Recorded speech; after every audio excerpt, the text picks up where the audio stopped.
నమస్తే, welcome to VPR economics. ఆర్బీఐకి సంబంధించినటువంటి అంశాలు అనేవి డిస్కస్ చేస్తున్నాం.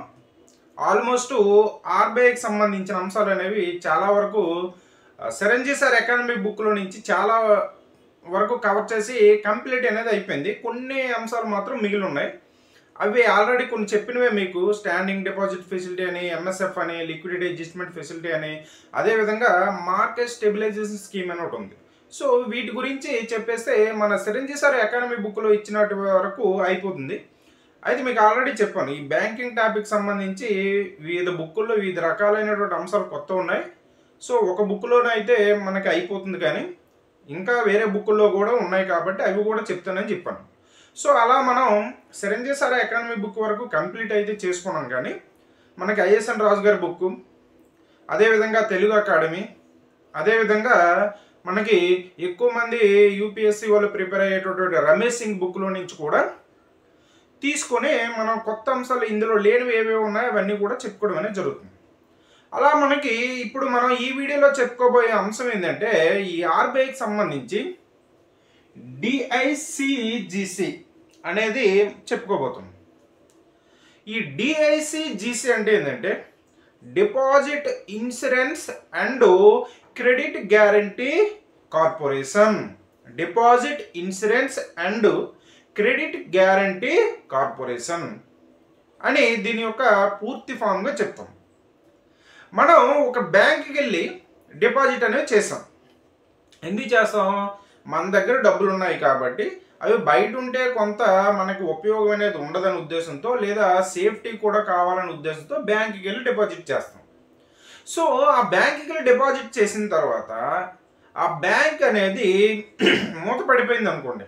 సో కొన్ని కారణాల వలన అది మిస్యూజ్ చేయడం, ఏదో ఒకటి కారణాలతో మూతపడింది అనుకోండి. అప్పుడు నువ్వు డిపాజిట్ చేసినటువంటి ఈ సొమ్ముకి ఎవరి గ్యారంటీ ఇస్తారు, నీకు ఎంత అమౌంట్ రిటర్న్ వస్తుంది, అసలు వస్తుందా రాదా అనేటటువంటి ఒక భయం అనేది నీలో ఉంటుంది కదా. సో వీటన్నిటికీ సమాధానమే ఈ డిఐసిజిసి. అంటే ఏం చేస్తుందంటే ఈ డిఐసిజిసి అనేది మనకి ఆర్బీఐ ఆధ్వర్యంలో ఇది పనిచేస్తుంది. సో దీని యొక్క దీనిపైన పూర్తి ఆధిపత్యం ఆర్బీఐకే కలిగి ఉండి, వాటాలు కూడా పూర్తిగా ఆర్బీఐ కలిగి ఉంటుంది. ఇందులో ఏం చేస్తారంటే, నువ్వు బ్యాంక్ డిపాజిట్ చేసిన తర్వాత దాంట్లో కొంత అమౌంట్ అనేది ఇన్సూరెన్స్గా ఈ డిఐసిజిసికి చెల్లించడం అనేది జరుగుతుంది. దాంతో ఒకవేళ ఆ బ్యాంక్ అనేది కొలాప్స్ అయిపోయినా, మూతపడినా, వేరే కారణాల వలన అయినా సరే ఆ బ్యాంకు కార్యకలాపాలు ఆగిపోతే నువ్వు చేసినటువంటి డిపాజిట్స్లో కొంత గరిష్టంగా నీకు ఆ డిపాజిట్దారులకు కొంత చెల్లించడం అనేది జరుగుతుంది. సో దానికోసమని ఇన్సూరెన్స్ చేయడం అనేది జరుగుతుంది డిపాజిట్స్కి. దాన్నే మనం ఏమంటామంటే డిఐసిజిసి అంటాం. ఈ డిఐసిజిసి యొక్క ఫుల్ ఫామ్ ఏంటంటే deposit insurance and credit guarantee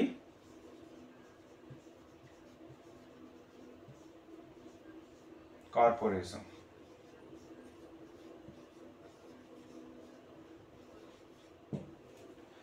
deposit insurance and credit guarantee corporation. దీన్ని ఎప్పుడు ఏర్పాటు చేశారంటే 1978లో ఏర్పాటు చేయడం అనేది జరిగింది. 1978లో దీన్ని ఏర్పాటు చేశారు. అయితే ఏ పథకంలో భాగంగా దీన్ని ఏర్పాటు చేశారంటే, మనకి 1961లో ఒక స్కీమ్ తీసుకొచ్చారు. అదేంటంటే ది డిపాజిట్ ఇన్సూరెన్స్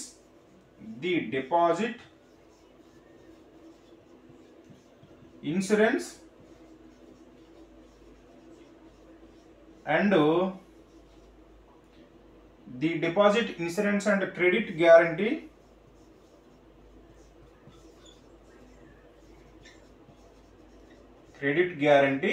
స్కీమ్ అనేది తీసుకురావడం అనేది జరిగింది. 1961లో the deposit insurance and credit guarantee scheme అనేది తీసుకొచ్చారు.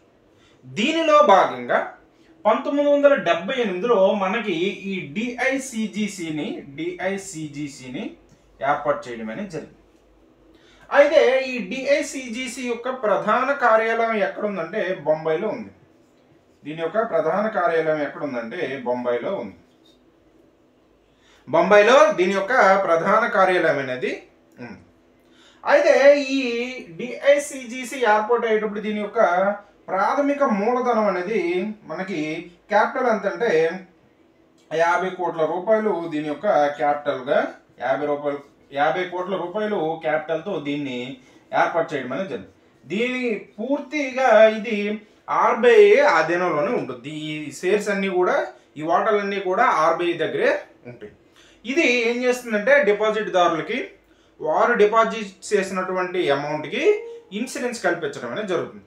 అయితే ఎలా చేస్తుందంటే ఇప్పుడు నువ్వు ఒక ఖాతాదారుడు చేసేటటువంటి ప్రతి 100 రూపాయల డిపాజిట్స్కి 100 రూపాయల డిపాజిట్కి మనకి 12 పైసలు ఇన్సూరెన్స్ చేయడం అనేది జరుగుతుంది. 12 పైసలు ఇన్సూరెన్స్ చేయడం అనేది జరుగుతుంది. ఇలా ఇది పనిచేస్తుంది. అయితే ఆ బ్యాంక్ అనేది ఏవైనా దివాలా తీయడం కానీ రద్దు కావడం కానీ ఇలాంటివి జరిగితే గరిష్టంగా 5 లక్షల వరకు గరిష్టంగా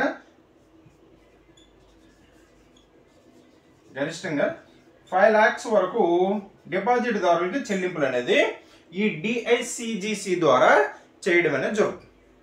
ఇప్పుడు రీసెంట్గా మనకి విజయవాడకు చెందినటువంటి విజయ కోఆపరేటివ్ బ్యాంక్ అనేది దాని యొక్క లైసెన్స్ని ఆర్బీఐ రద్దు చేసేసింది.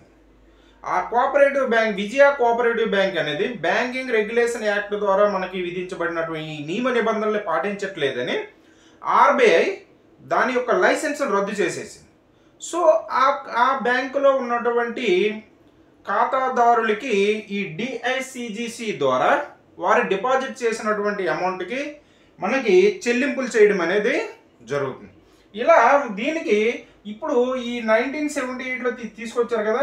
సో తర్వాత దీన్ని 2000 సంవత్సరంలో 2000 ఫిబ్రవరిలో కొన్ని మార్పులు తీసుకురావడం అనేది జరిగింది. సో మొదటగా అయితే ఇది ఇప్పుడు 5 lakhs అని చెప్పుకుంటున్నాం కదా. మొదట్లో అయితే 1 lakh ఉండేది గరిష్టంగా. ఇది ఏర్పాటు చేసినప్పుడు గరిష్టంగా 1 లక్ష రూపాయలు మాత్రమే చెల్లింపులు గరిష్టంగా చేయడం అనేది జరిగింది. ప్రస్తుతం 2020లో దీనికి సవరణ తీసుకొచ్చి 5 లక్షలు చేయడం అనేది జరిగింది. అయితే ఈ ఖాతాదారులకి చెల్లింపు చేసేటటువంటి ఈ ప్రాసెస్ అంతా కూడా మనకి 90 daysలో ఇవనేవి జరుగుతాయి.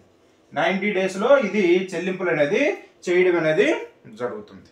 ఇది ఈ డిఐసిజిసికి సంబంధించినటువంటి అంశం. ఇది పూర్తిగా ఆర్బీఐ ఆధీనంలోనే ఉంటుంది. 100% ఈ మూలధనం అంతా కూడా ఆర్బీఐ చేతిలోనే ఉండడం అనేది జరుగుతుంది. ఇది మనం ఈ వీడియోలో చెప్పుకున్నటువంటి అంశం. ఈ వీడియో కానీ మీకు నచ్చినట్టయితే లైక్ చేయండి, షేర్ చేయండి, సబ్స్క్రైబ్ చేయండి. Thank you.